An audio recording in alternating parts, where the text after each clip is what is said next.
Hello everyone, I'm David D. Hilster, President of the John Chappell Natural Philosophy Society. During the past 2 years, we have used annual fundraising drives in order to keep our organization's presence alive and well on the internet. But first, I want to thank everyone who pays their annual memberships through our automatic online system. Your support is vital and provides us with important funds to keep the CMPS afloat. This year, we will be implementing several changes to our online system. Several to save money and lower our annual expenses, and another to better our discussion platform. Our goal this year is $2,000, and I hope we can reach that goal. Whatever amount you can donate, it is greatly appreciated and needed. Your membership and donations are vital to keeping our online community of critical thinkers alive and well. Thank you, and keep up the amazing work that is driving science forward.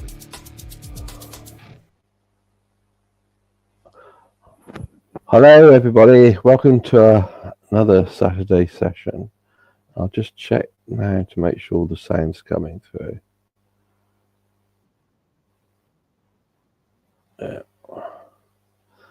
Thank you. So the sound seems to be working. I've just checked on YouTube. So I've got a new micro headset, so I was worried whether it'd be working properly. I'll just finish my cup of tea, please.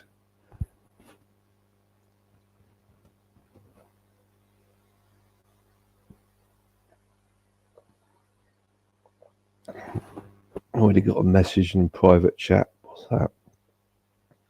The final countdown. Okay.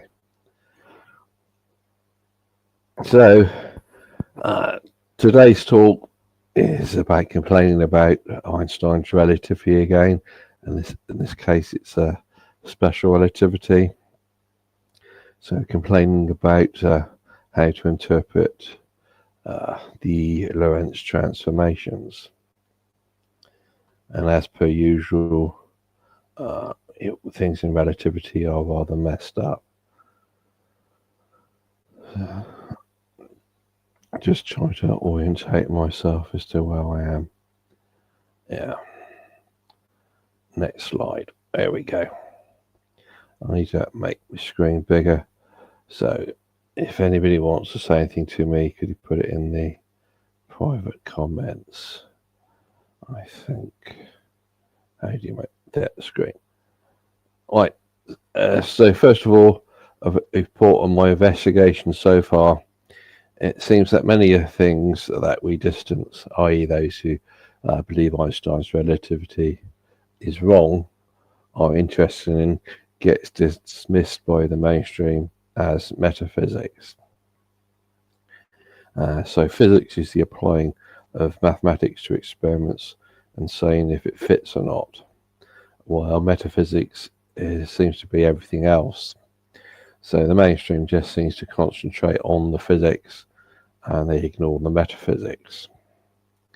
And sort of if you pointing out things like the mathematics which Einstein derived in 1905 in his famous special relativity paper doesn't quite make sense, but that doesn't make too much impression on the mainstream because they are going by supposed amendments to that mathematics, which they're then applying to experiments.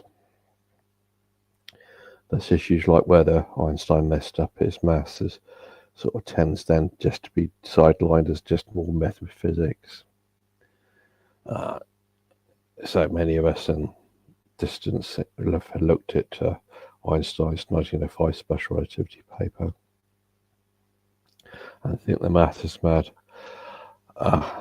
Another example, many of us distance think the Lorentz transformations should be interpreted by Lorentz theory instead of Einstein's special relativity. We think the correct theory is different than what the mainstream says, but mainstream just wants to dismiss that as metaphysics as well. It seems to be, from my point of view, that's what they're doing. And that's my conclusions on my investigation so far. Why are we distance not really getting through to the mainstream,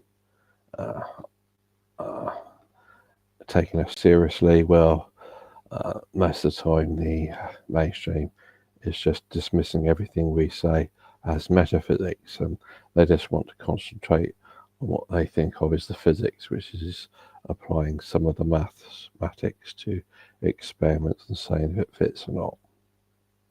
So we're talking at different we had cross communication, not really talking to each other. They're talking about one thing, we're talking about something else.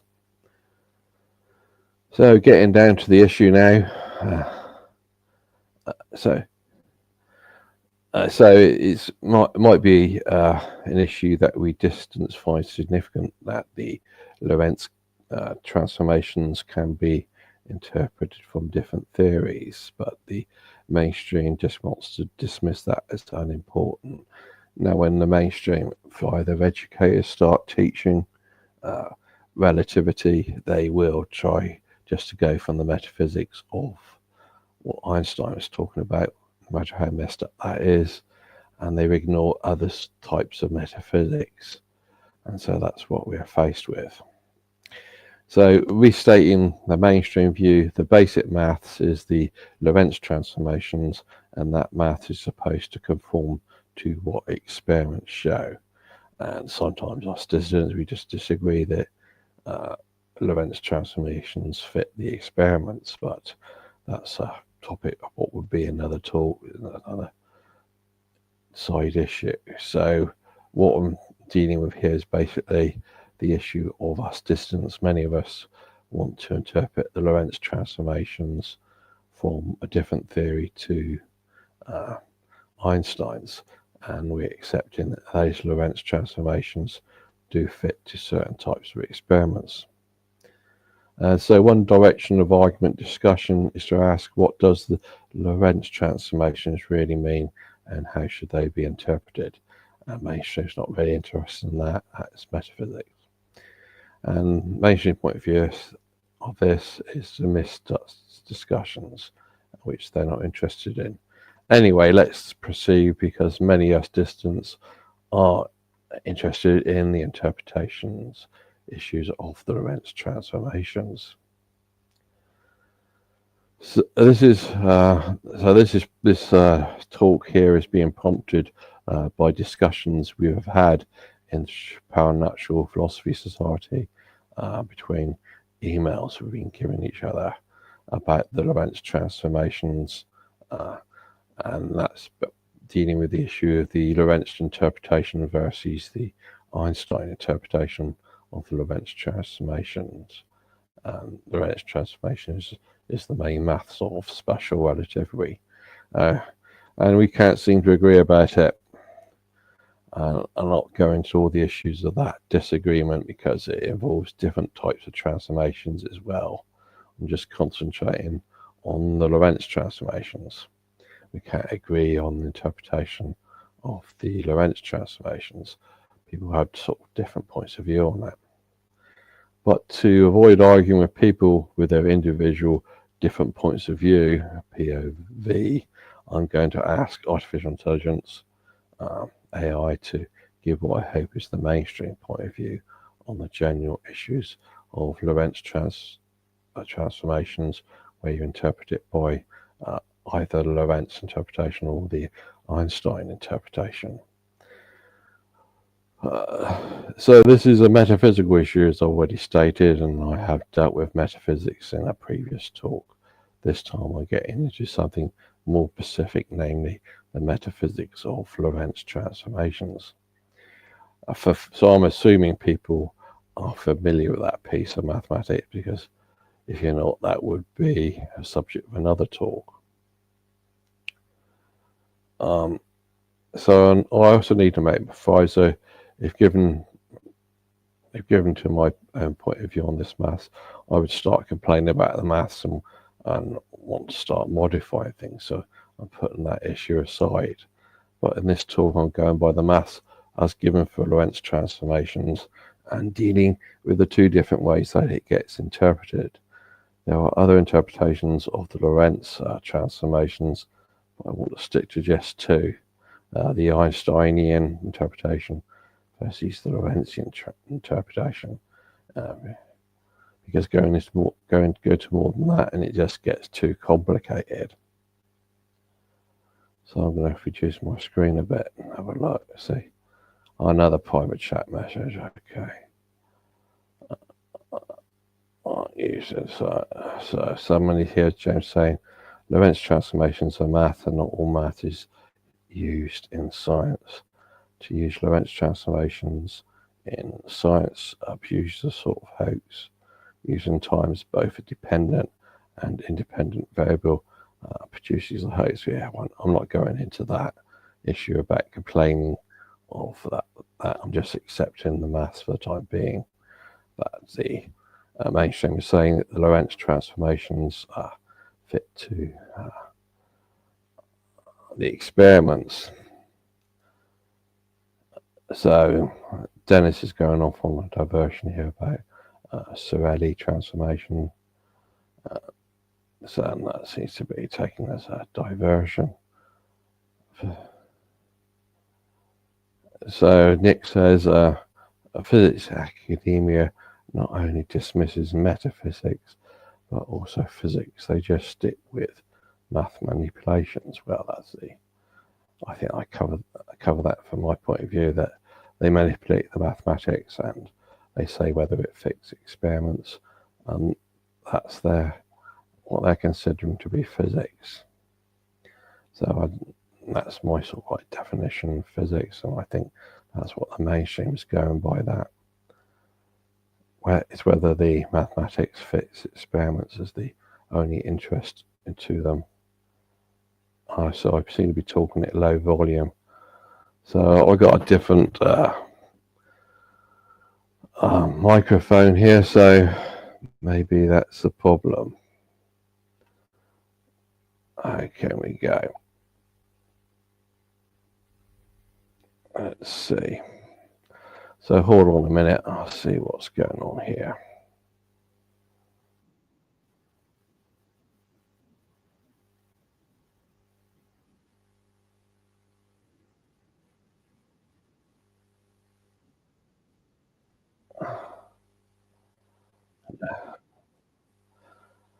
So I don't know about this low volume issue because I've just checked on YouTube and I sound to be all right on there.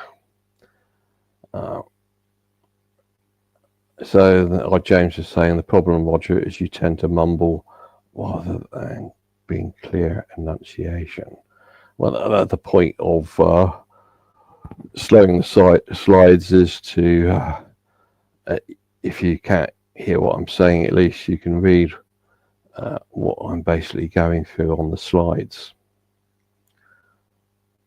So I like mumbling, and there is a school of mumbling on film. There's a lot of these actors kind of like mumbling. So carrying on, if you can't hear the sound, then you've got the slides to read. Okay. So I asked ChatGPT, my favorite AI, and I'm getting hot, so I'm going to put the fan on. Oh, too hot for me. Fan is on. I'll try to speak louder and clearer. So I asked AI, ChatGPT, my favorite AI, to explain the difference between Lorentz interpretation of the Lorentz transformations and Einstein interpretation of them. And ChatGPT replied, the Lorentz and Einstein interpretations of the Lorentz transformations both use the same mathematical formulas, but they differ profoundly in their metaphysical assumptions and physical interpretations. And it then wants to give a clear breakdown of the differences. So the first problem we are facing is the mathematics of the Lorentz theory and the Einstein special relativity theory is supposed to be the same. And it's the same mathematics, the Lorentz transformations. And the only difference is the interpretation of those transformations, which is a metaphysical issue. So James says, good, now better, clearer. Right, I need to look at my little notes that can turn up at the bottom of my screen. I don't know whether they're shown in the YouTube. Right then. So, number one, the assumptions about space, time, and the ether. So we're contrasting in the middle the Lorentz interpretation versus the Einstein interpretation. And rather than just read it all out to you, you can read it yourself.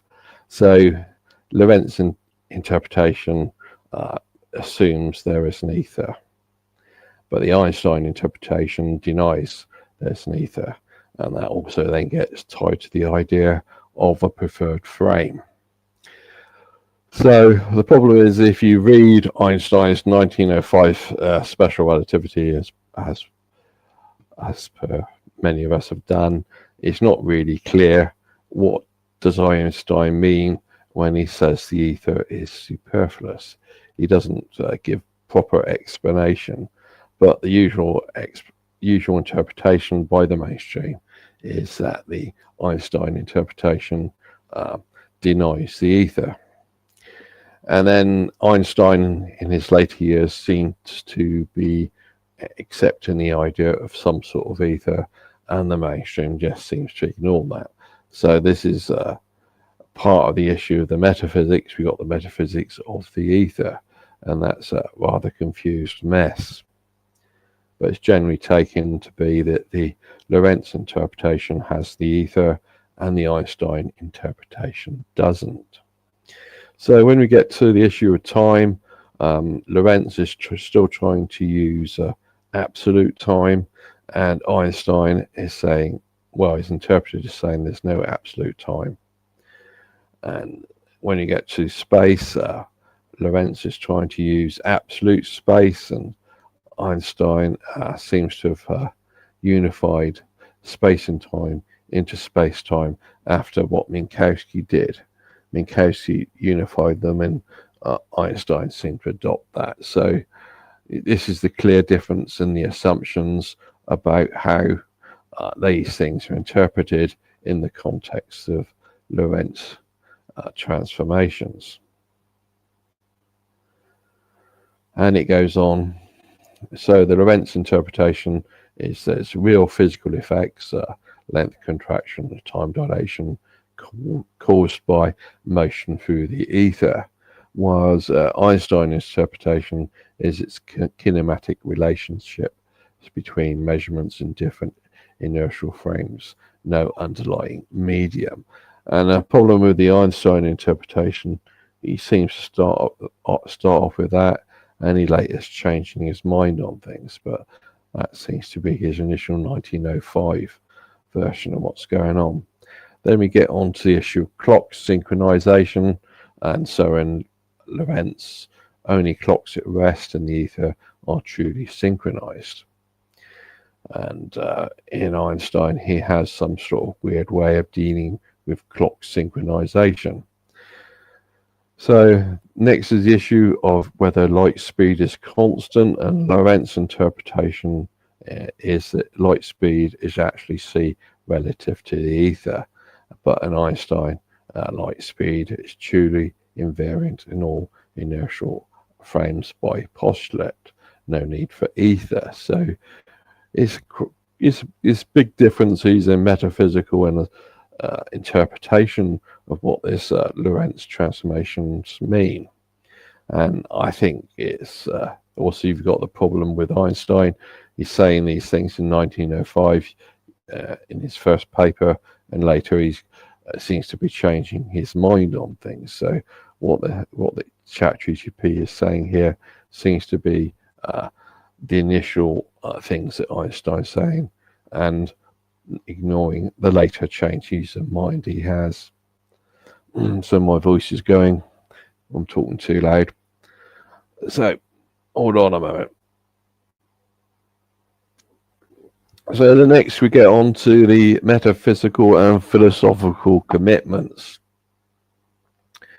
So the ontology, that's the nature of things. In Lorentz, there is a hidden preferred frame, which is the ether. They're undetectable. And Einstein is going with all frames are equally real. Reality is frame dependent, and he's ignoring or discarding this hidden preferred frame thing. This next comes on to the issue of simultaneity.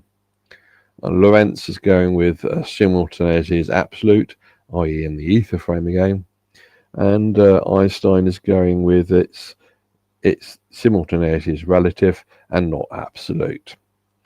So the metaphysics is getting very confusing here. You either go and buy the metaphysics of Lorentz, or you're going by the metaphysics of Einstein when you're trying to interpret the Lorentz transformations.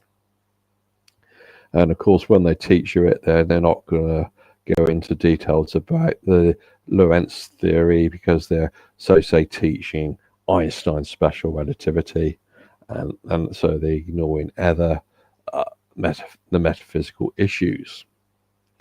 Hence, students are metaphysically naive. Next comes experimental equivalence. So number 4, experimental equivalence. Despite these deep differences, both interpretations predict the same experimental outcomes for all special relativity tests. That is the Michelson-Morley experiment mainly, and that's the mainstream point of view on that both metaphysical points of view predict the same experimental outcomes. So if you're sticking just to experimental outcomes and the mathematics and ignoring the metaphysics, you're saying special relativity is confirmed by experiments. Of course, as I pointed out earlier, some dissidents disagree that those experiments are really dealt with by the mathematics of special relativity, but that's another side issue, something else to talk about. In this particular talk, we're just assuming the mainstream is correct in believing that the mathematics of Lorentz theory, the mathematics of Lorentz transformations does fit to experiments or certain types of experiments, because there are experiments where you have to adjust things because usually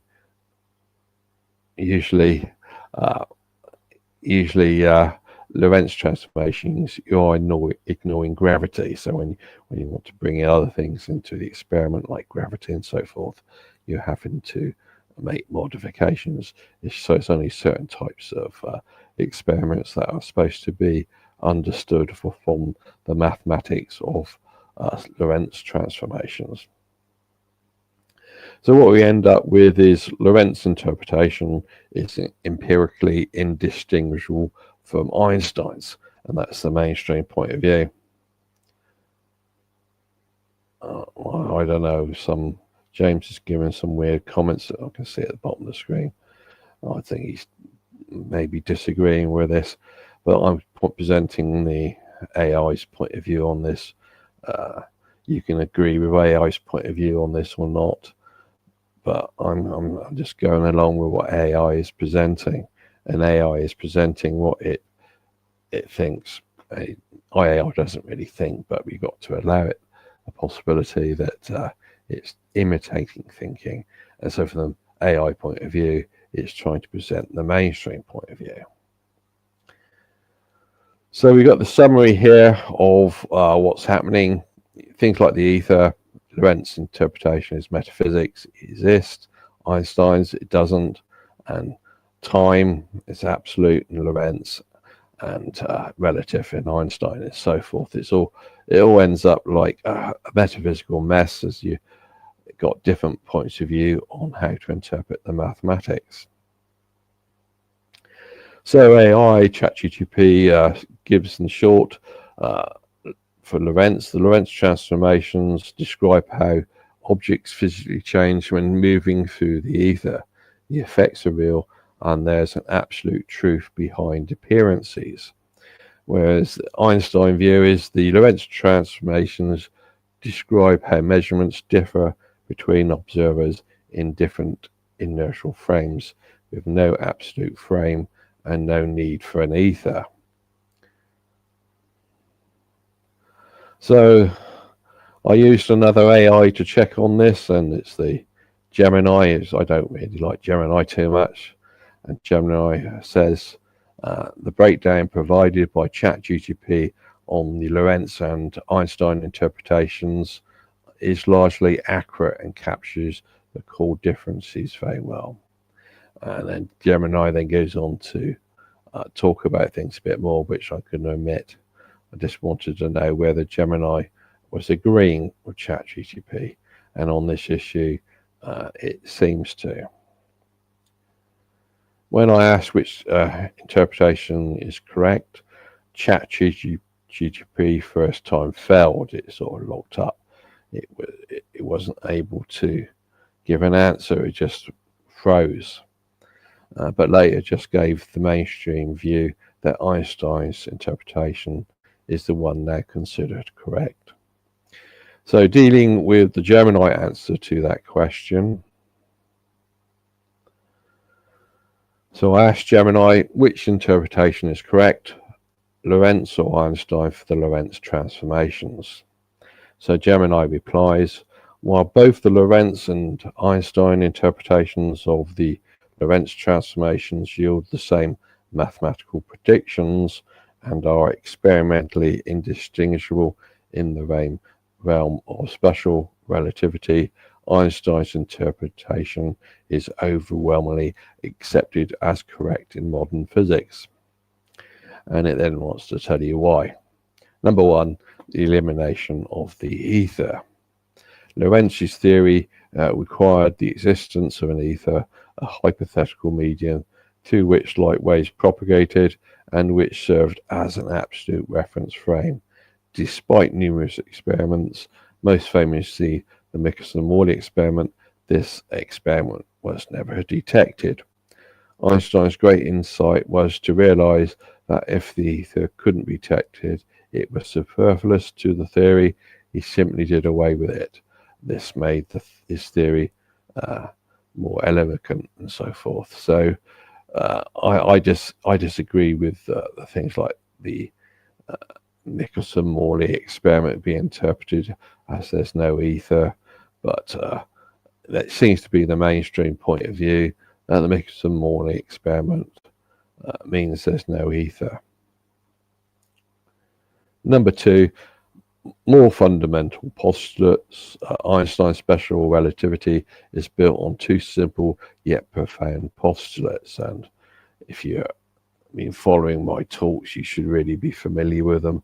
It's the principal relativity and the constancy of the speed of light. And it says from these two postulates, the Lorentz transformations, time dilation, length contraction, and the equivalence of mass and energy, E equals mc squared, the famous equation, all follow naturally as consequences of the nature of space and time themselves. And I disagree with that. When you look into the mathematical derivations of that, it's all a mess. Anyway, that seems to be the mainstream's point of view, is being stated there.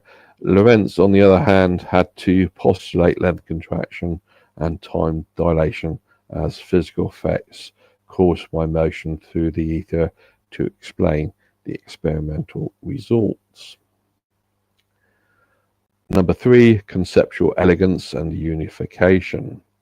Einstein's interpretation provides a more unified and conceptually coherent understanding of space and time. And I disagree with that, but this seems to be the mainstream point of view. It introduces the idea of space-time, a four-dimensional manifold where space and time are inextricably linked. This geometrical interpretation is far more powerful and naturally extends to general relativity, where you're dealing with gravity and so forth. Lorentz's ether theory did not offer such a framework for gravity, and I sort of disagree with that. If you start looking at Lorentz's theory, you come across that Poincaré was going to start incorporating gravity into that. And so this statement here, number 3, seems to ignore that, but it still seems to be stating the mainstream point of view. Number 4, operationalism. Einstein's approach emphasized what could be measured or observed. Concepts like absolute time or the true length of an object in the ether frame were unobservable. So James in private comments is saying something which suddenly flashed up and I missed. And so concepts like absolute time or the true length of an object in the ether frame were unobservable, and therefore from an operationalist perspective scientifically problematic.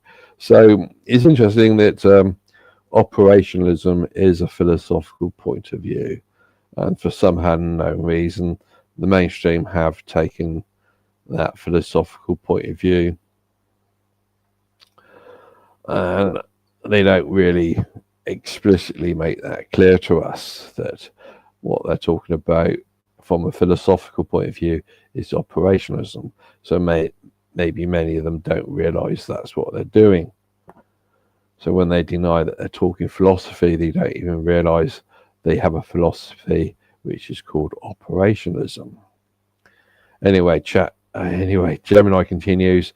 While the mathematical formalism of the Lorentz transformations were developed by Lorentz and Poincaré also contributed significantly, it was Einstein who provided the revolutionary physical interpretation that stripped away the unnecessary baggage of the ether and fundamentally changed our understanding of space-time and causality. So I disagree that the ether was unnecessary baggage, but it seems to be the mainstream point of view that it's discarding ether as unnecessary baggage.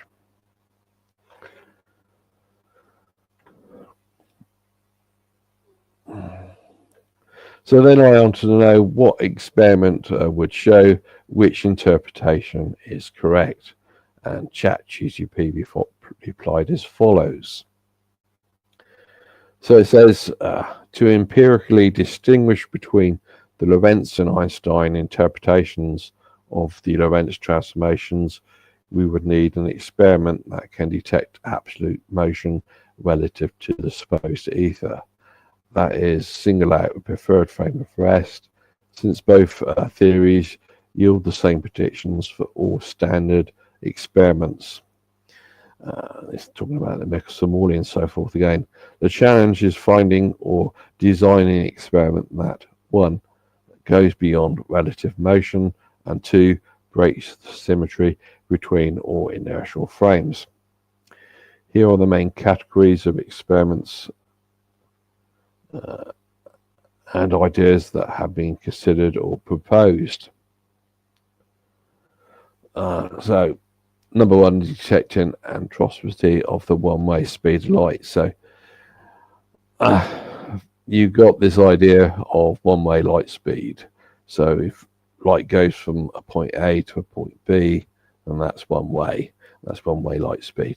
If light goes from point A to a point B, and that back to point A, that's two-way light speed. So Einstein's theory assumes the one-way speed of light is the same in all directions, but this is a convention based on synchronization. Now, Einstein doesn't mention one-way light speed in his 1905 special relativity paper, so this is an interpretation being imposed on his paper, which has come after 1905. And then Lorentz's theory allows the one-way speed of light to differ in directions relative to the ether. So this is sort of seen to be coming after 1905, even for what Lorentz is saying. So experimental idea is to design a method to measure the one-way speed of light without assuming synchronized clocks. So the problem with Einstein is he's presenting a method for synchronizing clocks. And so if you're synchronizing the clocks the way he wants them, then you're supposed to get the light speed and the way that he wants it. So you need to synchronize clocks in a different way to what Einstein is talking about. And for example, other method to use instead of Einstein's method is to use the slow clock transport or systems with internal clock self-calibrations. So the idea is to move clocks around and hope that they don't become unsynchronized. It's trying to hope that the clocks you're moving are staying synchronized. From Einstein's point of view, it seems to be you've got to keep adjusting the synchronization of clocks, whether they're stationary or moving. So a status is no known method can unambiguously measure one-way speed independently of synchronization assumptions. So basically, AI is saying you can't do the experiment. There's no way that you can do this experiment. Number 2 is do a modern Michelson-Morley experiment, but with extreme precision. And the aim is to detect any residual ether drift by measuring light speed and atrocity with optical cavities and so forth. And the example is optical resonator experiments, and it mentions a few people who've done that. They were hundreds of times more sensitive than the original. These are hundreds of times more sensitive than the original 1887 experiment done by Michelson-Morley. And so the result is still no detection of ether drift. So it's saying when they've done these experiments, there's no detection of the ether drift. The results are consistent with isotropicity to extremely high precision, but Lorentz would say the effects are masked by real contraction stroke time dilation from ether motion. So basically, AI is saying you've got nothing from experiments which they've done with this to show Lorentz interpretation is better than Einstein interpretation. Number 3 is Sagnac effect and GPS. And so the Sagnac effect shows that in a rotating frame, light moving with and against the rotation takes different times to travel the same path. And so Einstein explains it via non-inertial frame curvature. So basically, you're not staying within the special relativity context of only dealing with inertial frames. You're suddenly introducing non-inertial frames to deal with the Sagnac effect. And that's from Einstein's relativity interpretation. Whereas the Lorentz interpretation views can interpret this motion as relative to a fixed ether. So next, in GPS, satellites and Earth clocks are corrected using an Earth-centered inertial frame, seemingly a preferred frame. And AI conclude it's ambiguous, can be interpreted in both frameworks through Lorentzian, though Lorentzians argue GPS corrections indirectly rely on an absolute frame. So once again, AI is saying there's no experiment showing Lorentz interpretation. Number 4 is clock transport versus light synchronization test. If you synchronize 2 clocks by slow transport and compare with Einstein light synchronization, any discrepancy might hint at absolute motion.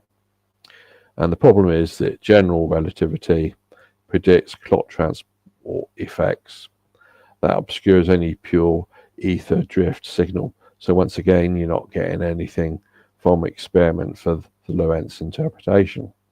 Number 5, second order Doppler shifts or light propagation in moving media. And it says for the result of that, so far is consistent with relativistic predictions, which is presumably Einstein's interpretation. But some Lorentzian models reinterpret these results as confirming partial ether drift. So far, nothing is coming from experiment to show the Lorentz interpretation. And so number 6 is the proposed new ideas, which are speculative. And you see the ideas here are use entangled particles and their correlation timing to detect an absolute frame. And so you're thinking in terms of Bohmian or quantum ether theories. Another idea is to look for preferred frame effects in cosmological background radiation, vacuum polarization, and so forth.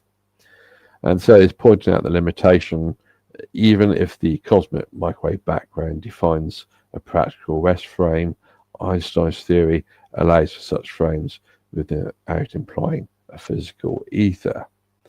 So that last bit there is Einstein's relativity is suddenly being interpreted as it's going to allow a type of preferred frame, and by the usual way the special relativity is stated, it's a relativity principle that's usually interpreted as there's no preferred frame.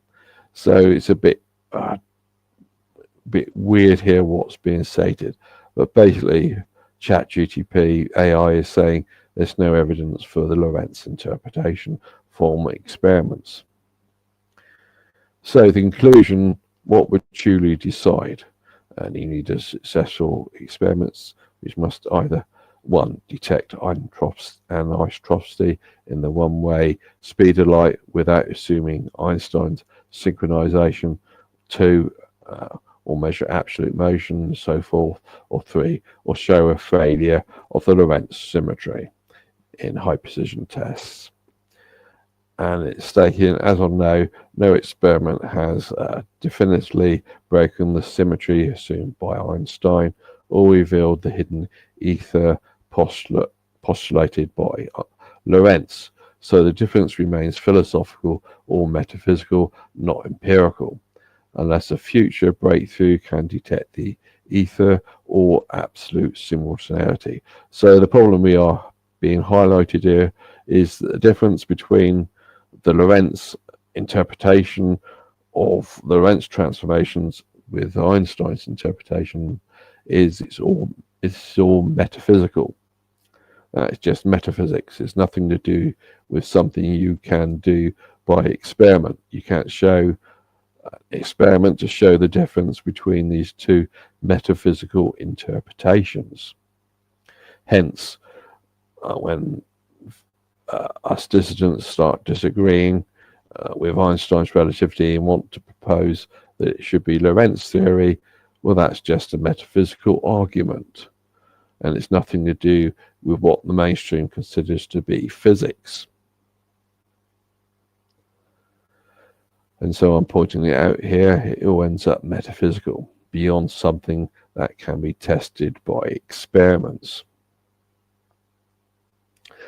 So I like to check with Gemini, and Gemini says ChatGPT's explanation of what kind of experiment would distinguish between the Lorentz and Einstein's interpretations is largely correct and very well articulated.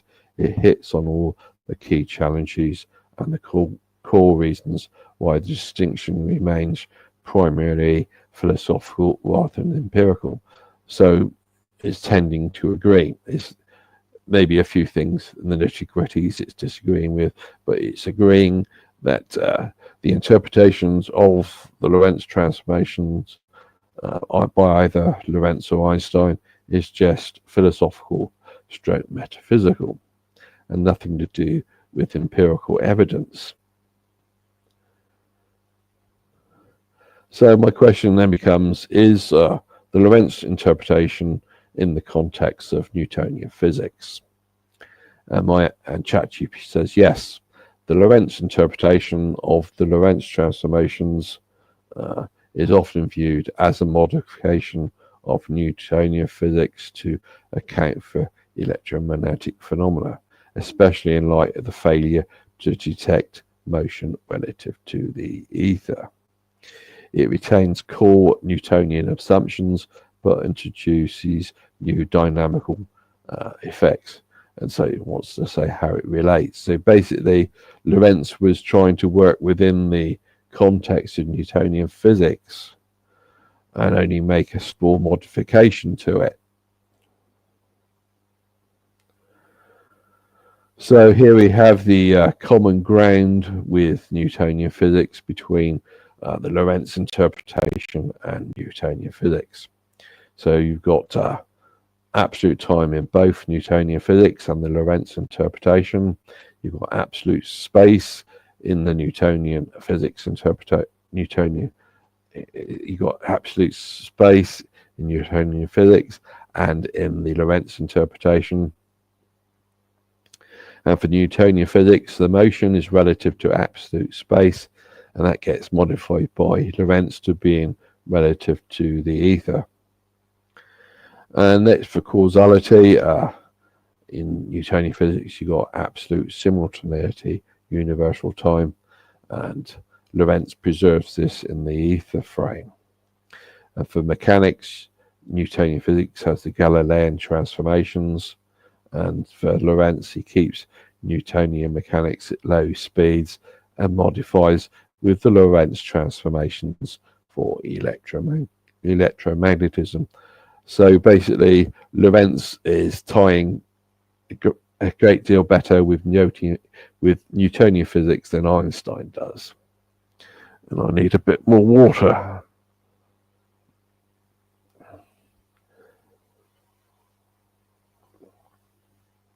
So, in essence, the Lorentz transformation is, sorry, start again. So AI says, so in essence, the Lorentz interpretation is a relativistic update. Well, I don't really like that word, relativistic update. It's just an update to Newtonian physics, specifically designed to preserve the ether, retain absolute time and space, and explain why no motion relative to the ether can be detected. So Lorentz interpretation is, as it's stated, is just a bit of an update to Newtonian physics, which makes it sound very good to me. And probably that's what makes it sound very good to people who think Einstein's relativity is wrong. They want a theory which fits better with Newtonian physics, so hence prefer Lorentz theory. So number 2 is AI saying how Lorentz modified the Newtonian framework. Newton has Galilean transformations, Lorentz has Lorentz transformations, and Newton has light as waves need a medium ether, but Galilean velocity addition fails for that for some reason. And Lorentz interpretation is light propagates at speed c relative to the ether, and so forth. Electromagnetism for Newton is not compatible with Galilean relativity, and of course I would argue about all those sort of things. I would find a way of playing around with the maths and modifying things so they'd fit together.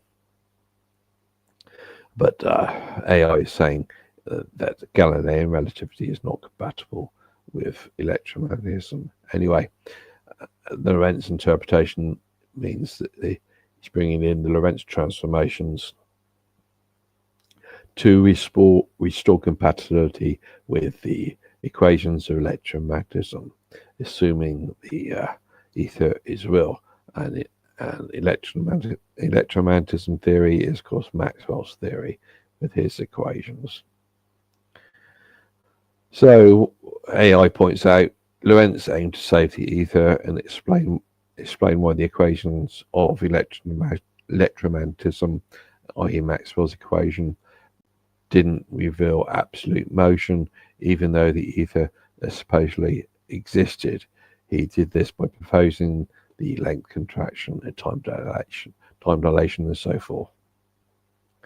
And our distance, we start arguing over whether it is really an effect on time or is it just an effect on the clocks.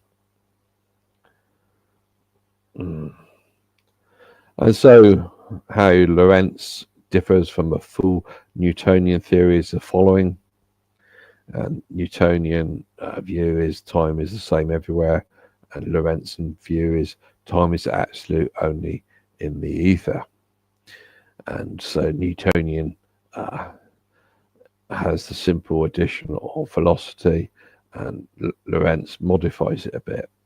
And for Newtonian, light speed is variable depending on observer motion, and Lorentz has it relative to an ether. So while the Lorentz interpretation grows out of Newtonian thinking, it's modifying it a bit, it introduces non-Newtonian modifications in order to accommodate electromagnetic theory without abandoning realism or absolute time. So it sounds good to me. It's just Lorentz is building upon Newtonian physics by modifying it just a little bit. So the summary is following. Yes, the Lorentz interpretation is fundamentally in the spirit of Newtonian physics. It retains absolute time, absolute space, and a real ether, but it modifies Newtonian mechanics a bit. And it offers a realistic, mechanistic framework for relativistic effects, again with the term relativistic effects in the context of Lorentzi's theory. So it's Lorentzi's relativistic effects, really, unlike Einstein's relativistic effects.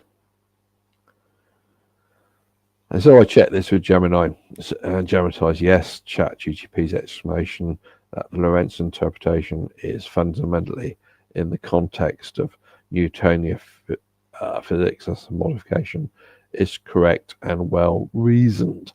So once again, you having the AIs agreeing.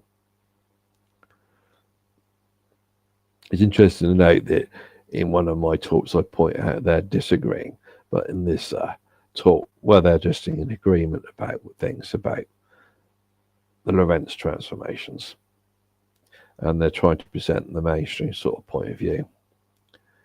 And so my question then is about Einstein.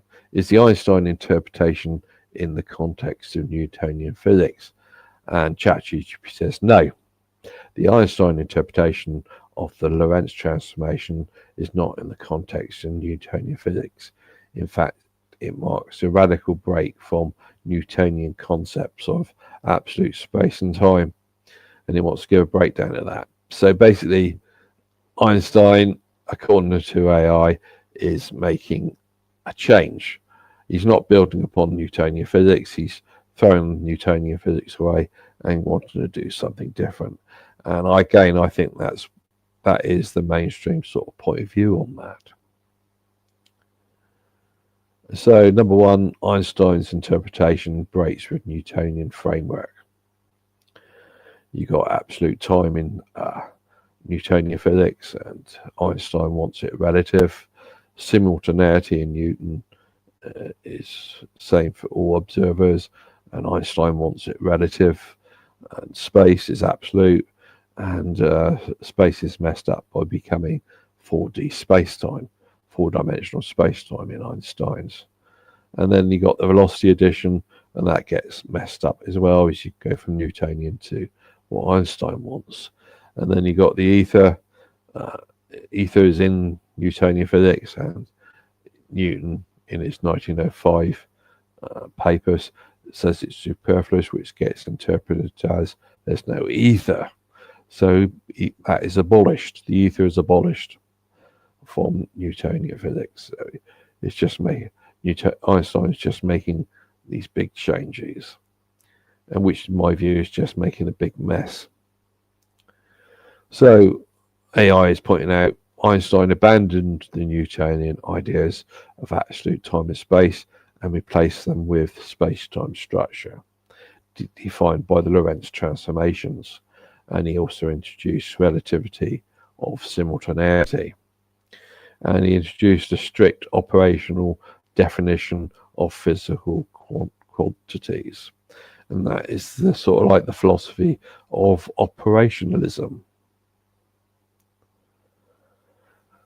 So the philosophical foundations are different between Newton and Einstein.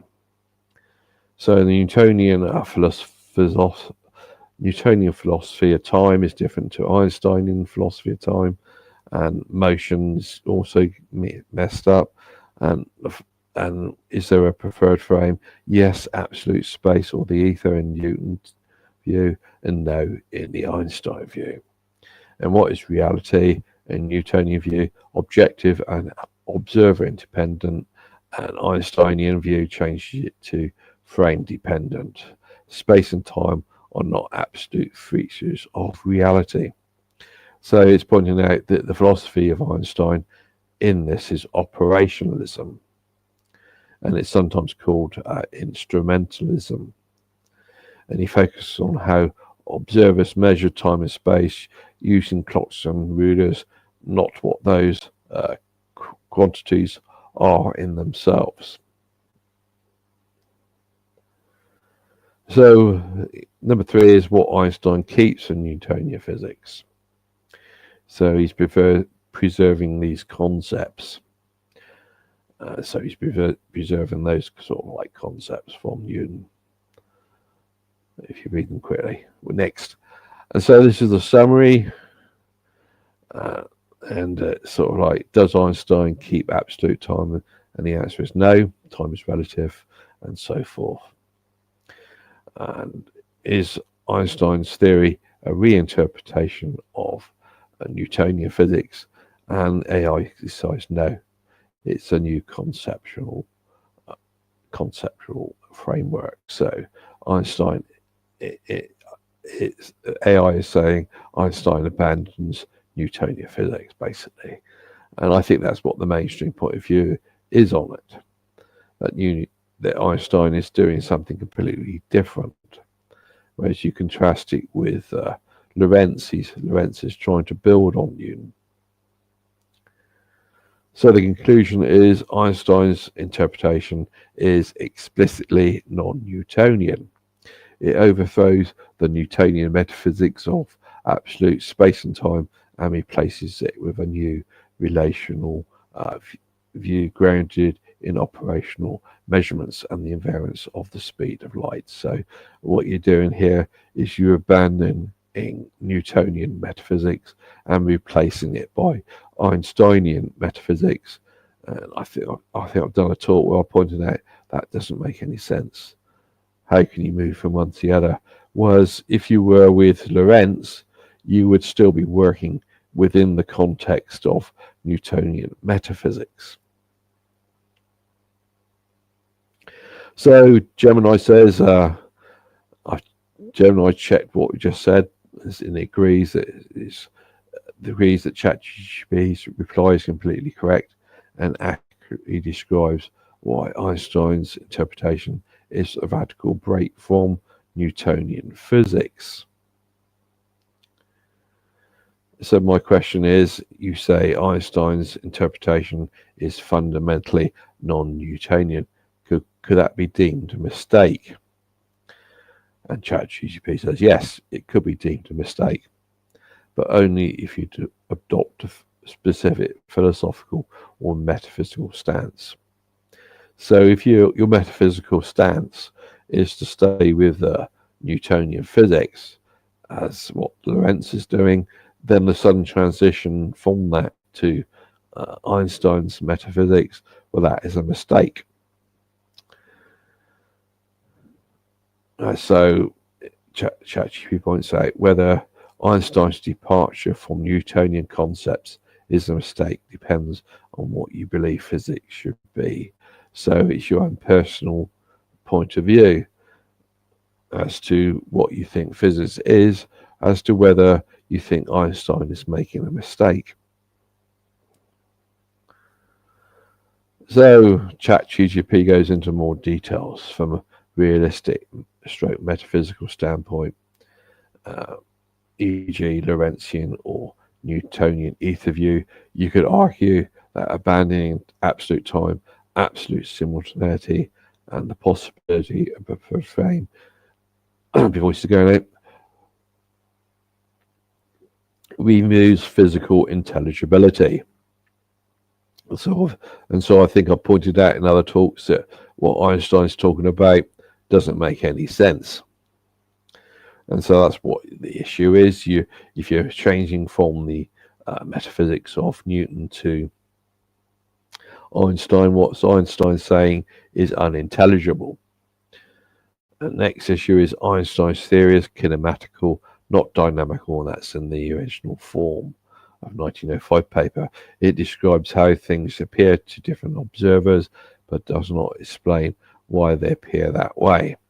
And that's another criticism which has distance have with Einstein's theory. Why is it? The question of why it appears supposed to appear the way it does is not explained by Einstein. And so the Lorentz interpretation gives a deeper causal, distracted by notes coming up, start again, gives a deeper causal account of length contraction and time dilation as a motion through the ether, and treating the ether as physically real. And whilst Einstein's interpretation dismisses causality,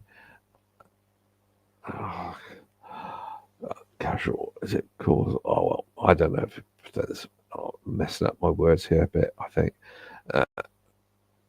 Causal account. Lorentz interpretation gives a deeper causal account. And whilst Einstein interpretation dismisses causality at the foundational level, which then becomes metaphysically incoherent. So many of us of distance who argue against Einstein think what he's saying is incoherent, and ChatGPT is seeming to admit that from the Newtonian point of view, what Einstein is saying is incoherent. So ChatGPT goes on to say, from this viewpoint, Einstein's move is seen as not progress, but as a philosophical retreat, given up on explanation in favour of predictive formalism. And that's another criticism us distance have. What Einstein's done, it seems to be a mess. So a realistic critique would be he replaced an intelligible model with the ether, with a set of observer-dependent rules. That's not physics, that's bookkeeping. And that's sort of, many of us distance have that criticism. What Einstein's saying is unintelligible. So from an operationalist, positive Einsteinian standpoint, this seems to be the philosophy that Einstein had in 1905 when he's forming his theory. He's going by operationalism and positivism. And if you're going from that philosophy, Einstein's move is not a mistake, but a necessary advance. Newtonian metaphysics was not supported by observation, and it's going back to stating the Michelson-Morley experiment, and it's stating that the Lorentz theory was undetectable in principle, and thus unscientific. Einstein's approach prioritized what can be measured, and relativity removes unnecessary structure and introduces space-time symmetry. So from this philosophical point of view of operationalism stroke positivism stroke the Einsteinian point of view, that all this philosophy, what Einstein's doing is not a mistake.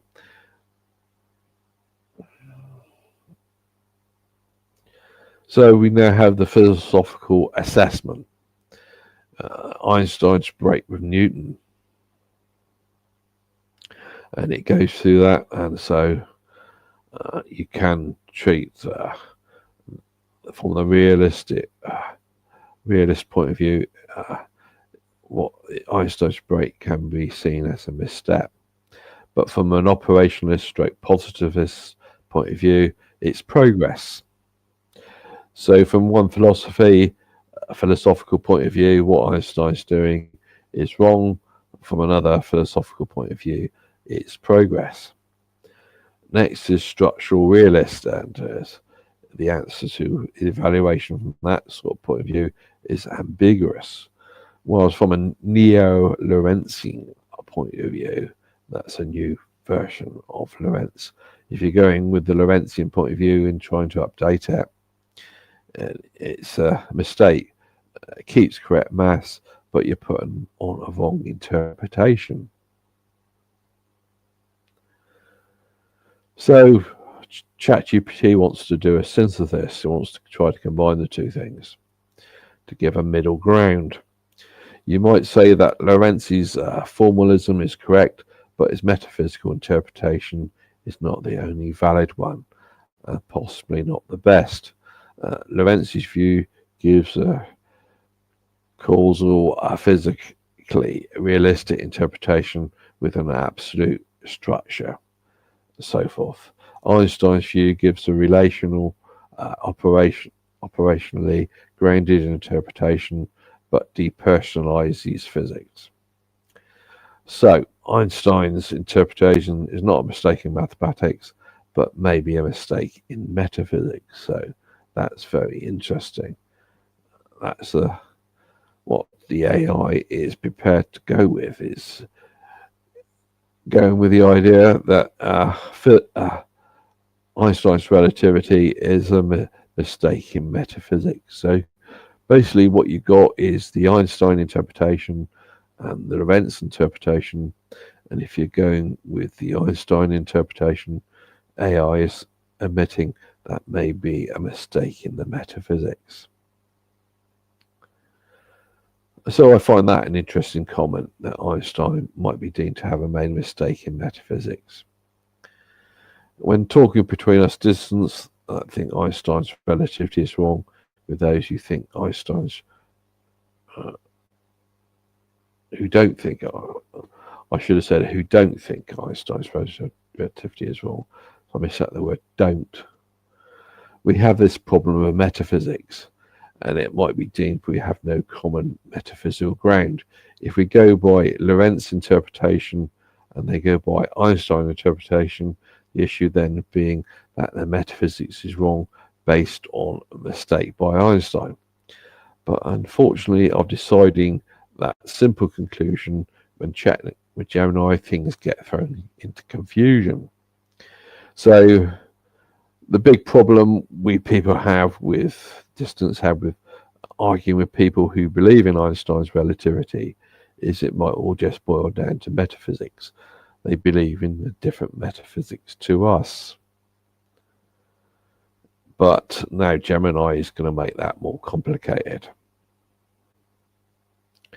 So Gemini says ChatGPT's response to whether Einstein's interpretation is fundamentally non-Newtonian could be deemed a mistake is largely correct in his philosophical nuance, but it could be slightly misleading if not read carefully. So Gemini wants to support the Einstein interpretation, and it didn't like the idea that Einstein's interpretation could be viewed as a mistake. So here's a breakdown from Gemini. So this is what Gemini thinks ChatGPT gets right. Philosophical stroke metaphysical stance. It correctly identifies that whether one considers Einstein's breakthrough mistake hinges on one's philosophical view of physics. This is a crucial point. So people can have different philosophical points of view, and if you've got one philosophical point of view, then to you Einstein's relativity looks wrong. But if you've got another philosophical point of view, then Einstein's relativity looks correct. Anyway, Gemini continues, realistic metaphysical critique. It accurately summarizes the arguments of those who might view Einstein's approach as a mistake from a classical realistic perspective. This perspective values absolute frameworks, direct causal explanations rooted in an underlying physical medium like the ether, and objective reality independent of the observer.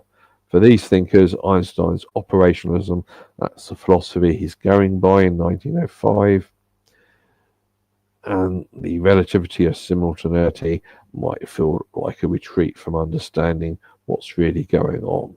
The bookkeeping analogy is a good representation of this critique. So, operationalist, stroke positivist, Einsteinian defense. It accurately presents the counter-argument that Einstein's approach was a necessary and correct scientific advance because it focused on what is empirically verifiable, discarded unobservable entities like the ether. So from that philosophy point of view, if you got unobservables, then you discard them. And next issue is ambiguity in mistake. It correctly concludes that Einstein's interpretation is not a mathematical mistake. So we're not talking about a mathematical mistake, we're talking about a metaphysical mistake. It works perfectly well and predicts everything Lorentz does. The mistake only enters the picture if one is discussing the metaphysical interpretation of reality. So everything this boils down to metaphysics of interpretation, the mathematics. And so where it could be slightly misleading, according to Gemini, is the phrasing, yes, it could be deemed a mistake, but only if you adopt a specific philosophical or metaphysical stance that might lead someone to believe that there is a significant scientific debate today about whether Einstein's interpretation is a mistake.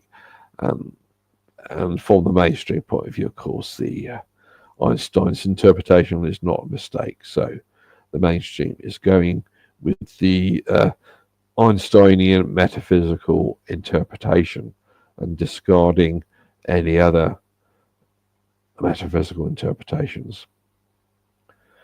According to Gemini, the key point is that within mainstream physics, Einstein's interpretation is not considered a mistake at all. They're going by Einstein's metaphysics, but they're not really explicitly making that clear. So the scientific consensus, the overwhelming scientific consensus, is that Einstein's special relativity with its non-Newtonian interpretation is correct. So they're just believing a certain metaphysical point of view.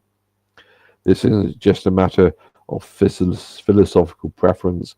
It is because Einstein's postulates are simpler, more elegant, and the theory has been incredibly fruitful, leading directly to general relativity and being consistently confirmed by every experiment to date. So this is the mainstream point of view on it. They are firmly committed to Einstein's metaphysics. Next issue is falsifiability and simplicity. Lorentz's interpretation, while mathematically equivalent for a special relativity phenomena, requires additional hypotheses. You've got to add extra things to it. You've got to modify Newtonian physics and so forth. And so it wants to bring in Occam's razor. He wants to discard things which Lorentz brings in. But I think they're good. What Lorentz brings in to save Newtonian physics, well, that's a good thing. No, he wants to use Occam's razor on that and cut it away. So next issue is productivity. Einstein's interpretation paved the way for general relativity, quantum field theory, and our modern understanding of the universe. So everything is tied into Einstein's metaphysics. The mainstream is very tied into Einstein's metaphysics in everything it's now doing. And it's not, when it's teaching physics, it's not making that explicitly clear what metaphysics it's going by. It avoids talking about metaphysics. And Gemini goes on, therefore, while it is true that a philosopher could construct an argument for why Einstein's approach is less satisfying from a particular metaphysical viewpoint, like an absolute realistic point of view, such an argument does not translate into a scientific mistake. And this is the issue again between metaphysics versus Moyes going, And so there's an issue between metaphysics versus physics. The mainstream thinks its physics is correct and avoids talking about its metaphysics. This wants to avoid it. A better phrase, according to Gemini, better way to phrase it might be, no, within the scientific consensus, Einstein's interpretation is not considered a mistake. However, while it is philosophically preferable to a more realistic, that's Lorentzian view, is a matter of ongoing philosophical debate, not a question of scientific correctness. So it's pushing all of this of whether you should interpret the Lorentz transformations by the Lorentz view or the Einstein view. That's just philosophy. That's just nothing to do with physics, which is just concerned with getting the mathematics to fit experiments. In essence, ChatGPT is correct in identifying the philosophical basis for such critique, but the initial yes might overstate the current scientific validity of deeming it a mistake. For a physicist, Einstein's breakthrough Newtonian concepts was a triumph, not a mistake. But when they pest the physicists, they're not going into the metaphysics. When they're teaching Einstein's relativity, they're not talking about the break in the metaphysics. You've got the Newtonian metaphysics, and then you've got the Einsteinian metaphysics, and they're not explicitly talking about that. They're just ignoring it. They're not suddenly saying, "Oh, well, we may have been teaching you Newtonian physics." They're not, and that was based on Newtonian metaphysics, and now we're teaching Einsteinian physics, and that's based on Einsteinian metaphysics, and they're just ignoring that there's Newtonian metaphysics and there's Einsteinian metaphysics, and they're not mentioning it. The deeming metaphysics is not part of physics, so they're not going to talk about it. Whereas a philosopher would talk about it. A philosopher of science or physics would look into this issue of the differences between the philosophy of Newton and the philosophy of Einstein. Question is, I'm asking, how would you know which view was correct? ChatGPT says determining which view is correct, either Einstein's or Lorentz, is ultimately a philosophical question as much as a scientific one.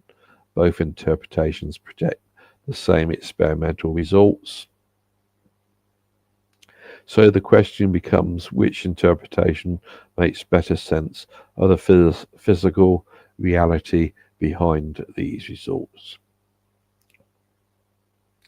Here are several criteria that can guide which view might be more consistent with the nature of reality. So it's going on for quite some long time. So it's the empirical validation by experimental predictions. Both interpretations make identical predictions for all current experiments. Since the predictions are indistinguishable, empirical testing alone cannot tell you which interpretation is correct. They agree on the outcomes, but differ on the interpretation of the phenomena. Conclusion: empirically, both interpretations pass the same test. Number two, coherence with other theories, integration with the broader framework. So you've got the Lorentz interpretation fits well with classical mechanics, which is Newtonian physics, and electromagnetic theory, Maxwell's equation, and it's preserving the absolute space and absolute time and the ether. It's unfortunate it's calling it absolute space time, but it means absolute space and absolute time. Whilst the Einstein interpretation simplifies the theory by eliminating the ether. And so doing things like that, in my view, that's not simplifying it. But this is how the mainstream wants to view it, and how the ChatGPT thinks this is what the mainstream thinks. So the conclusion is the Einstein interpretation offers a more elegant, unified framework for all physical phenomena, especially as you move into general relativity and quantum theory. So the metaphysics of Einstein is very deeply ingrained into modern physics, and that's in most of the 20th century. Next issue is philosophical consistency, metaphysical considerations, and the Lorentz interpretation retains realism and so forth. Whereas the Einstein interpretation rejects absolute space and absolute time. It sees space and time as relational, and so forth. And so the conclusion from that is, from a philosophical standpoint, Einstein's interpretation may be preferred because it avoids unnecessary metaphysical assumptions. So assuming things like absolute space and absolute time, well, that's metaphysical assumptions, and suddenly you're not going to have them. But relative space-time, well, that's another metaphysical assumption. So in my view, you're just changing from one metaphysical assumption to another metaphysical assumption. 4, scientific simplicity and elegance. And so it goes on about the Lorentz interpretation. Although mathematically elegant, it adds complexity by introducing the ether. And I think, no, adding the ether doesn't make it more complex. It's explaining things better. And so the conclusion is, the simplicity and elegance of Einstein's view provide a stronger theoretical case, as it avoids unnecessary constructs and harmonizes the fundamental laws of physics. So once again, he thinks, from a mainstream point of view, they think it's a good idea to discard the ether. So next issue is physical intelligibility. The Lorentz interpretation, space and time are real entities, and they're distorted by motion through the ether, and there's a preferred frame and so forth. And the Einstein interpretation is space and time are abstract coordinates that only make sense when related to each other and to the observer, and there's no preferred frame. And also, I've already talked about the preferred frame in Einstein's principle of relativity. That doesn't make sense when they seem to add it later. Conclusion, AI's conclusion is, Einstein's interpretation is less intuitive but more mathematically robust in terms of its ability to explain all known phenomena, including general relativity. So once again, the mainstream likes Einstein's metaphysics because it leads to general relativity, and it likes general relativity. Final verdict, how would we know which is correct? We can't. AI decides we can't conclusively prove one interpretation is correct over the other. Empirically, they are indistinguishable. But the choice of interpretation depends on philosophical preference, on 2, simplicity and elegance, and 3, metaphysical coherence. So, in my view, Einstein's metaphysics doesn't make sense, but it seems to be wanting to say that's the best one. Gemini's check on this says, ChatGPT's reply to how would you know which view is correct is excellent and highly accurate.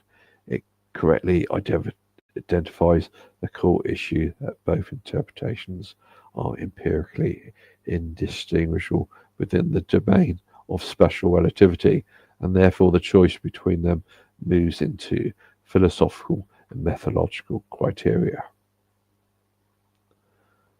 So I'm getting to my conclusion at last. Overall, I'm concluding for myself that the metaphysics has been messed up by Einstein. The metaphysical changes by Einstein make no sense. That means when talking about Einstein's relativity, we can get bogged down in this metaphysical mess, which is extremely frustrating. If relativity were taught from the pre-existing Newtonian metaphysics, implicitly learned in classical physics lessons, and they don't explicitly teach you when they're teaching classical physics that this is going by Newtonian metaphysics. Before progressing to relativity, then we would get to the Lorentzian interpretation of the Lorentz transformations as the next step from that classical physics. And then any change that Einstein makes of his metaphysics would be deemed as not making sense, and thus not needed. But that's not the way that relativity is taught.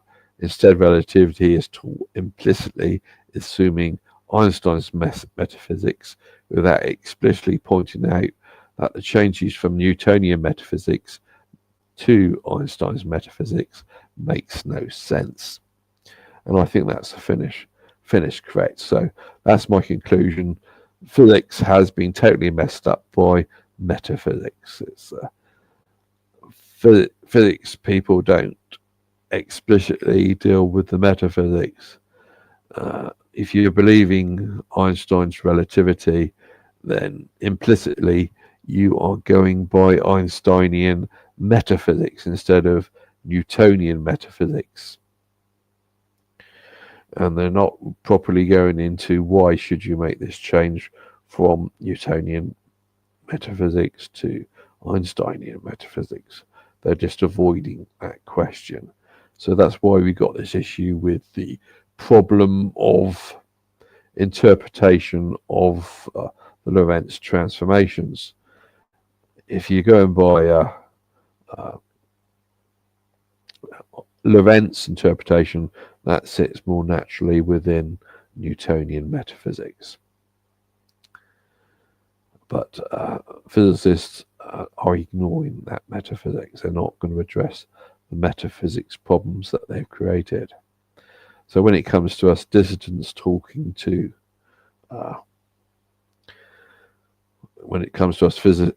dissidents talking to people who believe in relativity, we have this very deep problem with metaphysics, that they don't believe in the same metaphysics as us, and they're not capable of talking about the metaphysics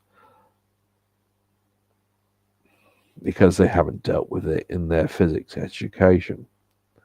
Thank you. That's the end of my conclusion and my talk. Yeah. So that is the conclusion. So I don't know. I think James is disagreeing with quite a few things here, but that was the mainstream point of view upon it, as far as I understood it from AI, where AI was presenting it. If I can just go to the, if anybody will put their hand up, no hands. Oh, I got a hand. Hi, Dennis. Right, okay, Dennis. At the stage. Hi, Dennis. Hi. Ron Hatch wrote, who was the one who made the GPS system work so accurately. Sorry, hold on a minute. Sorry, I have a sound problem here. Oh, I've got these new headphones. Hold on. Sorry, try again. Sorry. Ron Hatch, who made the GPS system work so well, it was so incredibly accurate, points out in his paper published in Physics Essays in 2007, a new theory of gravity, by which he means the new changing from Newton's law of gravity and also from Einstein's general theory of relativity, law of gravity. He presents a new theory of gravity, which is much more accurate results. And I believe Roger in his previous talk pointed out that Chat GPS says that when the GPS system is working with its satellites, it includes the rotation of the Earth, where you are on the Earth, how far you're rotating.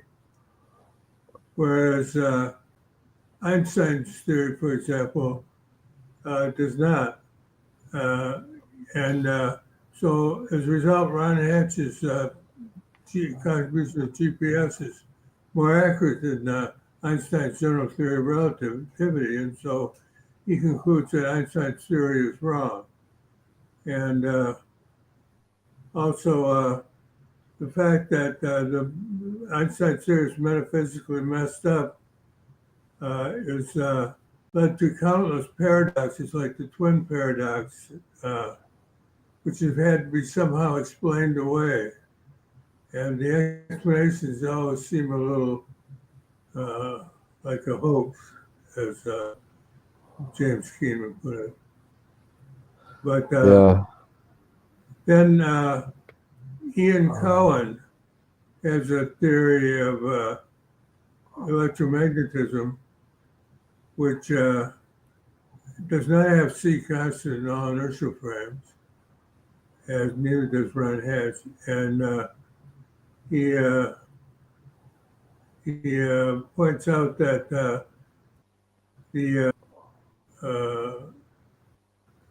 excuse me, not only is the speed of light not constant, but you can explain the redshift much better using Ian's theory than Einstein's theory. And what else? The Einstein's theory is as modified by many different directions. Always runs into problems, it seems. But it's because it's more of its simplicity. Physicists tend to want to use it because it simplifies their calculations. Yeah. And so this is sort of a I don't know what the right word is. It's people telling themselves what they want to hear so they cancel people who don't use Einstein's theories of special and general relativity, and they claim that Ron Hatch's GPS theory is actually implies that Einstein is correct. When Ron maintained to the day he died that was a lie. I don't know how far. Incredible accuracy. I don't know how far Ron Hatch. Sorry, I don't know how far Ron Hatch understood the metaphysics, because my talk has been about the metaphysics. Well, he was a realist. He wanted to get the right answer, and that is the wrong philosophy. According to a person who believes in Einstein's relativity, that would be the wrong philosophy. That is the wrong philosophy. The people who believe in Einstein's relativity are not interpreting things from that philosophy. But the problem, that's why they don't get as good answers as Ron did. Yeah, Ron completely changed the navigation. Nowadays, airplanes, cars, cell phones all have GPS. But so they can't, especially in general relativity, people can't deny that it works. They believe them. So instead they claim that its correctness implies that Einstein's special and general relativity are correct. But in the 2007 paper, he points out that can't be true if you want to get the correct answer. And it's not all that complicated a math paper like the general relativity is. They're talking about 4 dimensions and space-time and space-time curving and so on. Whereas Ron just lays out a much simpler way of doing it, which gives better answers and up to a accuracy through these distances. And he used the Solari transform rather than the Lorentz transform. Yeah. So I think it would be good, Roger, if you could do a talk on the Solari transform sometime. Yeah, I Yeah. I thought it would be too complicated to go into the Sorelli as well. I mean, Well, the Solari we've got transform is very similar to the Lorentz transform, except for Yeah. long distance. Yeah, but it's sort of like we as distance have the problem of disagreement over the Lorentz transformations. We don't agree things properly about that, and then going on to some other transformation, I thought that'd be too complicated an issue. We haven't got any groundwork for moving on from the Lorentz transformations, and as I tried to point out, it's the metaphysics. If we But most of both us are wrong as far as getting the right answer is concerned. yeah And, it's sort of just not too interesting. I mean, it's deciding between two wrong theories is sort of it's not that interesting in a certain sense. yeah but the mainstream is imposing their metaphysics onto the mathematics, but they're not explicitly stating that's what they're doing. They've got their metaphysics from Einstein and they're interpreting things from that, and they're not going into the issue that there are different metaphysics.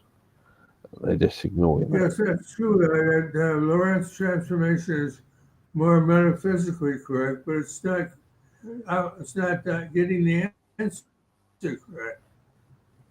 You know? And I think your talks would be more interesting if you talked a little bit about that fact, getting the right answer, and how GPS works so incredibly well in doing that, and how it differs from both the Lorentz transform and the Einsteinian methodology.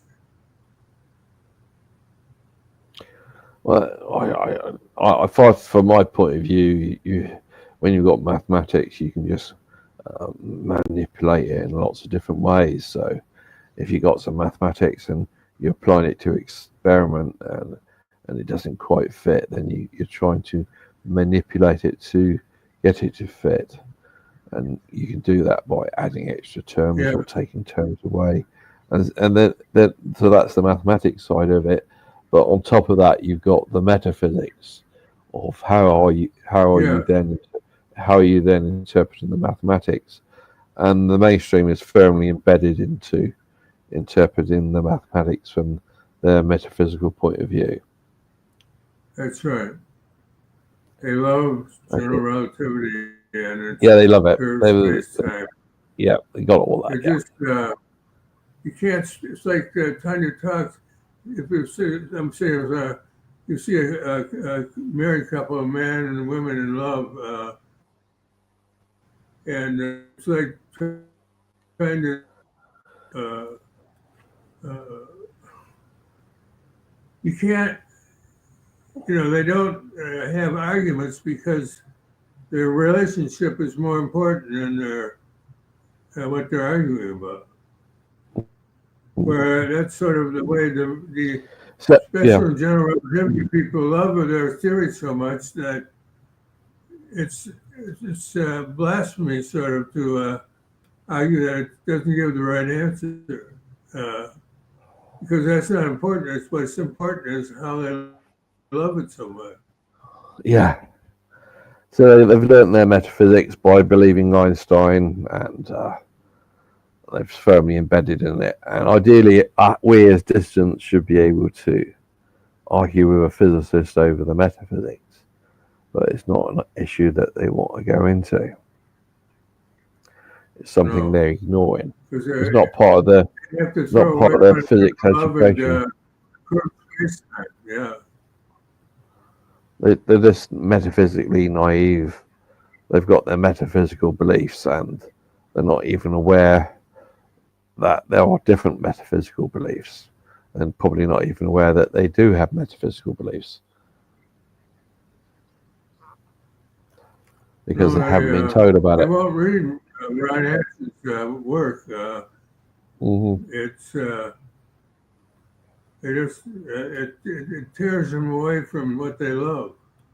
I was thinking about it now. I think with you've got a physicist, physics student, and they're going through their physics education for their degrees, ordinary degree, master's degrees, and so forth, and they're being implicitly taught Einsteinian metaphysics. They're not being explicitly told that that's what's happening.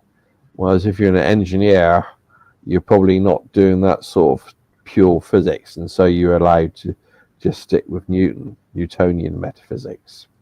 So you're not aware so much of the Einsteinian metaphysics. So that's a clash between.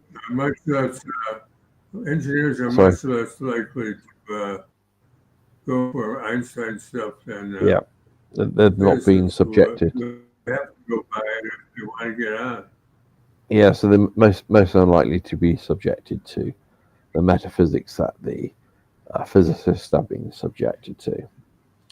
Hence a communication breakdown between them as well.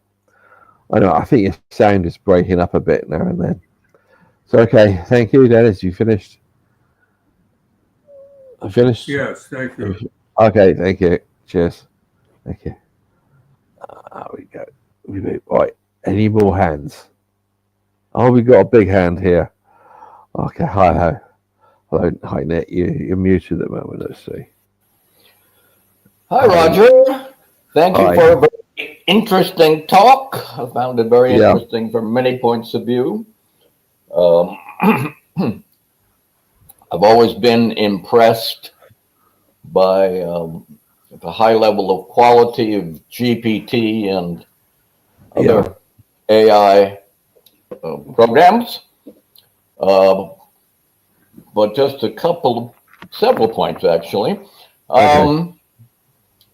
But you and both of your AI programs agreed that relativity dismisses causality, which to me is a terrific indictment of their value in physics, because it seems one of the most important aspects of physics is to identify causes and the resulting effects.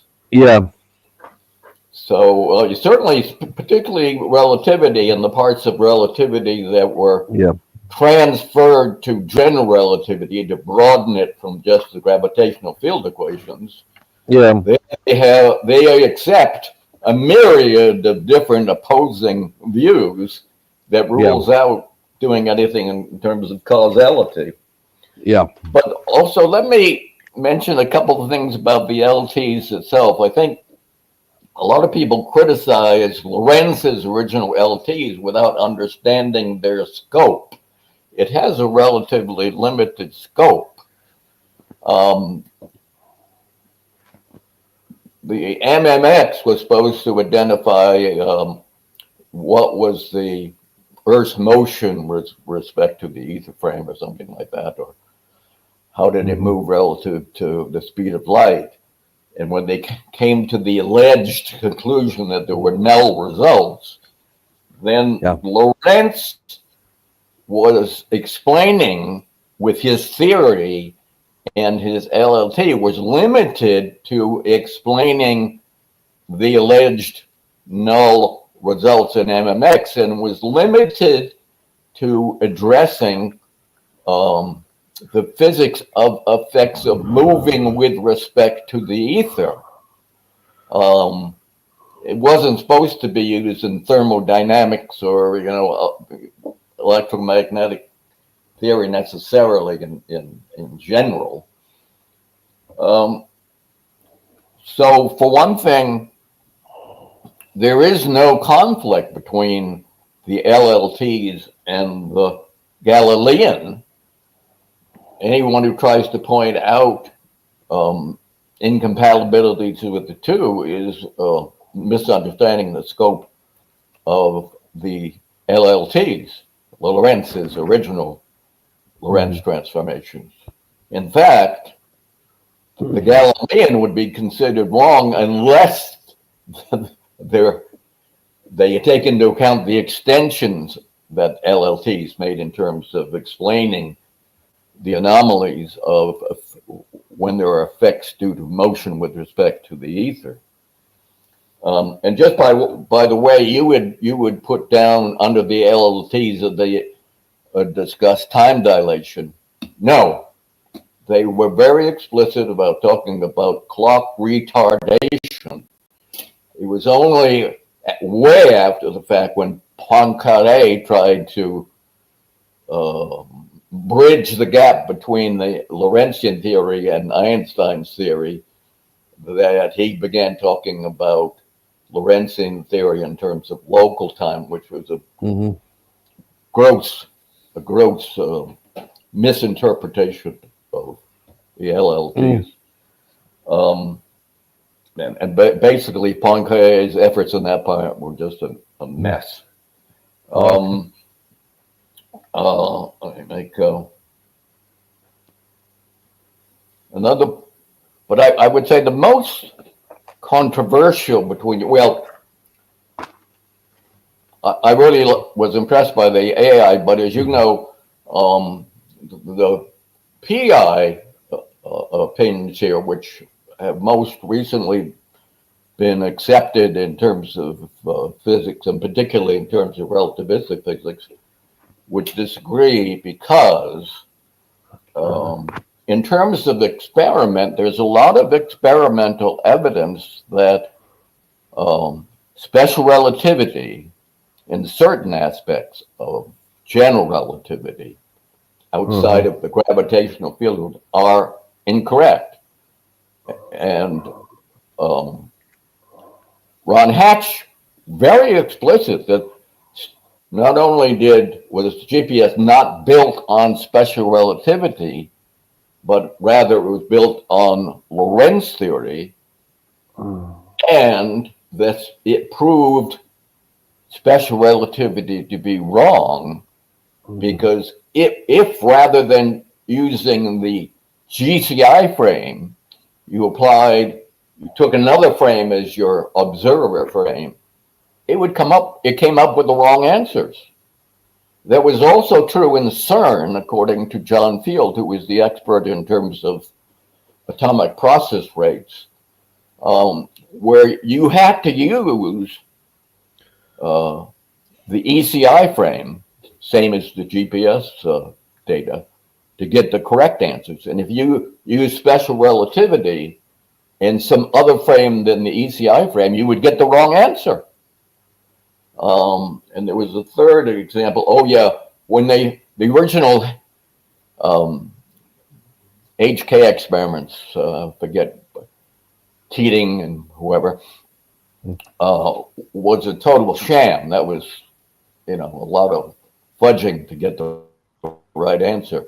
The data really didn't support their conclusion. But when they redid it, a number of people redid it, again, it was not in sync with special relativity, but instead required absolute motion with respect to a single preferred frame, namely the ECI frame.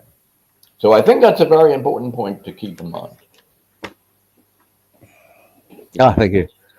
Okay, so the causality issue, going back to the beginning, I think that's probably because of the Einstein going over to relative simultaneity.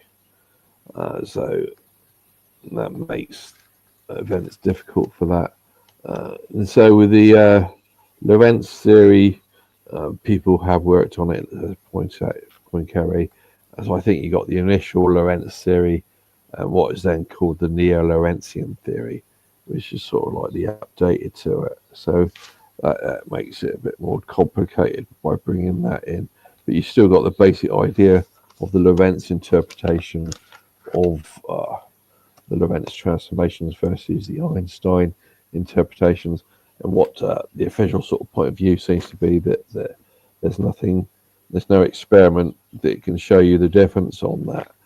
And if you bring in the issue of you brought in the issue of the preferred frame, well, it does get confusing in that context of whether special relativity does allow a preferred frame, because you got people who they have an infinite number of conflicting preferred frames, which should automatically make one think there are problems there.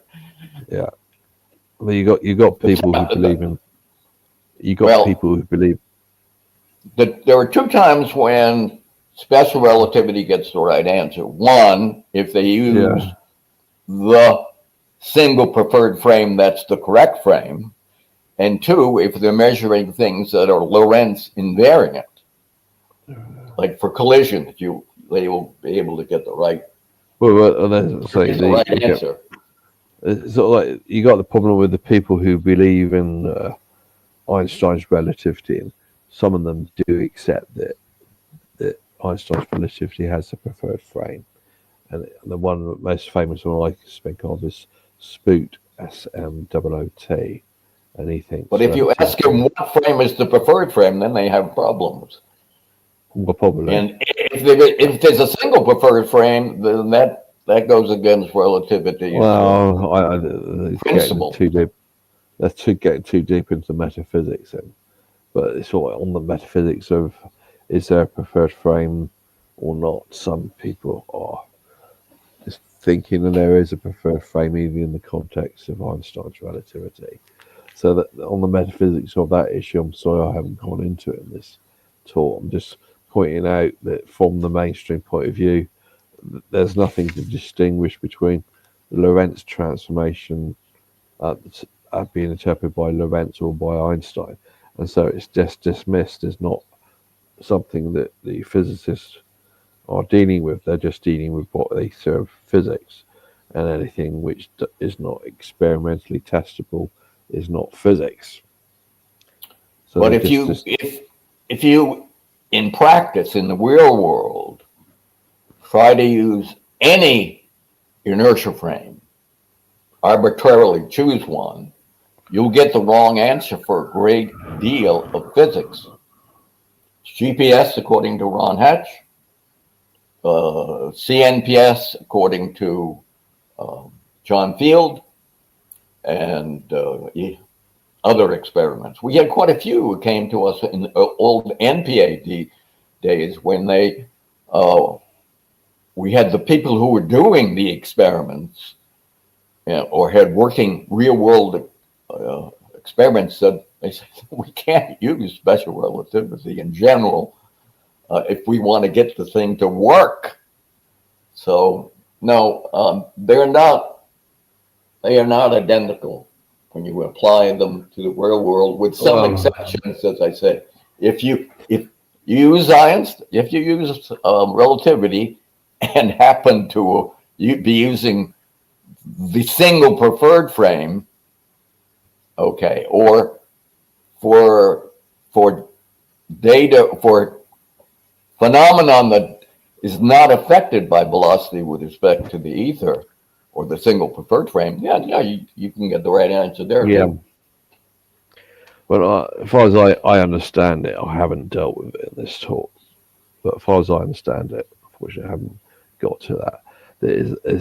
What they do use a preferred frame later on in relativity. They don't use it so much in the context of special relativity. Sometimes they do, some people will, but in the context of general relativity, it's something they seem to implicitly add because they're dealing with acceleration, and when you've got acceleration, you're not going by the relativity principle. So in the metaphysics of Einstein, it still seems to be something they can get around by interpreting things differently. So if you're interpreting things from the metaphysics of Newtonian physics and Lorentz, then you probably want a preferred frame, but it seems to be that from the metaphysics of Einstein, it's something you can look at differently. Just one other point. If someone is tied to the relativity principle, I have no problem with the relativity principle, but I say that Einstein misapplied it in special relativity. He thought that for the laws of physics to be correct for all frames, then for the specific phenomenon of special relativity was dealing with, which happens to be, that phenomenon happens to be affected by velocity with respect to the ether frame. He thought that using any preferred frame would go against the relativity principle.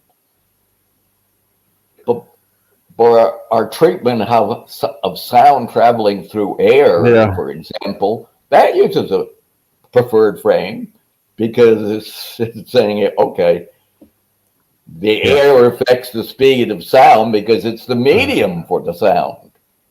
So it's a perfectly, Lorentz's view is not incompatible with what is generally thought of as the relativity principle and how it should be applied. It doesn't rule out the cause, specifying a specific cause, namely, it's only when Einstein misinterpreted it and said, in this one occasion, we can't have a preferred frame, where the preferred frame represents one of the two physical entities that are interacting. Yeah, if you go back to Einstein's 1905 special relativity paper, he's talking about the relativity principle, but he's only seemed to be talking really about inertial frames, and it's non-inertial frames is not until later. So when he's talking about the relativity principle, it could be interpreted he means only it's for inertial frames and not for non-inertial frames. Oh, I know that, but he was overly restrictive in his application of the relativity principle. I know he only applied it to inertial frames. Yeah, I don't find Einstein very clear on things. He's when you're saying that's what he did, I don't find him from his writings very clear on what he's doing. So no, I don't think he was clear on that. I don't think he realized that he was being overly restrictive about what the demands of the relativity principle were. So when you're placing interpretation that he's being overly restricted, I don't see that in there. It's obscure what he's saying. He's applying light traveling through a medium, a more restrictive principle than he's talking about sound traveling through a medium. Yeah. To him, the latter is perfectly okay. He doesn't go into sufficient details. He's saying the ether in 1905. He's saying it's superfluous, but what does he mean by that? He doesn't go into sufficient details. Right. So he doesn't say, I'm saying this is it, what he did. Well, I don't know what he did. He doesn't give enough details. So in the case of if he was talking about light as a wave, you would naturally assume that it has a medium, and he didn't go into details about that. He's sort of like saying it's light a wave, but without a medium. He doesn't explicitly say that. So a lot of things he's not explicitly saying. So when going back decades and decades ago, and you're thinking about, he's talking about there's no medium. So he's talking about space. It's sort of like, if you're thinking of light as a particle, then light is moving through space, and so that's what he's thinking about, rather than light being a wave in a medium. So that might be what he meant, but he doesn't say that either. So he doesn't make it clear what he means by there's no medium. He's sort of like, if he's saying, light is a particle traveling through empty space, then maybe you could get away with it saying there's no medium. But if he's saying light is a wave and it doesn't have a medium, then he doesn't say that. But if that's what he means, it's not clear what he means when he's saying light, the ether, like a light medium is superfluous. He's not being clear. It's just something somebody's trying to impose on it later. Well, in his 1905 paper, he didn't talk about no medium. Oh, he said like ether was superfluous. Well, he ruled out Yeah, dealing with which is ether. That's true. which is the ether is the light medium, and he's saying it was superfluous. But even with, if you even if you jump without Einstein explicitly saying it to talking about particles, then you would have to include that the speed of light is going to be c in one frame and c plus or minus in another frame, and he didn't. Yeah, but that is assuming that would be assuming Newtonian physics, because that's another problem with Einstein. He doesn't say he went beyond Newtonian physics. Yes, he doesn't say what he really doesn't say what physics. he doesn't say what he's starting from. He's got his paper, and he's saying, oh, he doesn't say I'm assuming this and that from Newtonian physics, and I'm going to build on that. He doesn't do that. It's sort of like more of a chaotic mess. He's saying things like ether is superfluous, but how do you conclude that the ether is superfluous? He doesn't go into an explanation. So he's just saying things and he without going into. Implicitly gets rid of cause and effect, then he's dismissing physics. Well, the problem is he brings in relative simultaneity. So events, if I see an event A followed by an event B, then I can't be sure whether you're seeing them in the same sequence, and so that's when you get the problem with causality.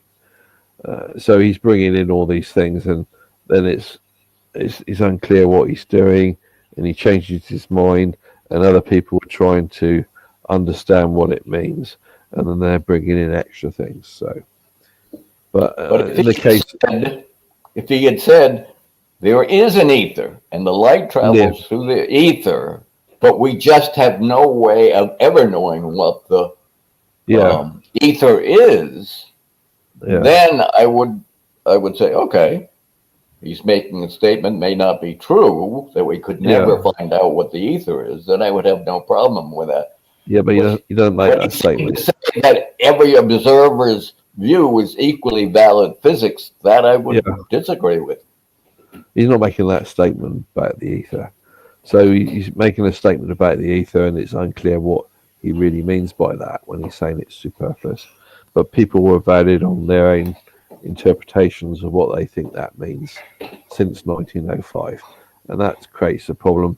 And then, of course, in Einstein, in his famous talk in 1920, around that time, he seems to reintroduce the ether. So he changes his mind, sort of. And his metaphysics. Yeah. I think people do point out he changes his metaphysics. And so you got the metaphysics he had in 1905, and then the metaphysics he had later. So you've got all this confusion in the metaphysics of Einstein.